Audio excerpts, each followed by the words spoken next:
Assalomu alaykum hurmatli obunachilar. Mana baniyamizni karkas rekalarni to'qib oldik. Xudo xohlasa mana shu holatda eshiklarni ham o'rnatib, suv montajlarini ham hozircha shu holatda qoldiryapmiz. Keyinchalik to'g'rilab qo'yishga harakat qilamiz. Mana patologni ham pastroqqa tushirdik. Uy egasini iltimosiga ko'ra mana elektr montajlarini ham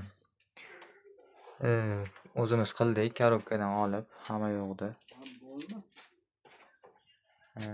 Rakovinaga kanalizatsiya suv turbalarini ham o'rnashtirib, kir mashinaga ham shu holatda joylashtirib qo'ydik.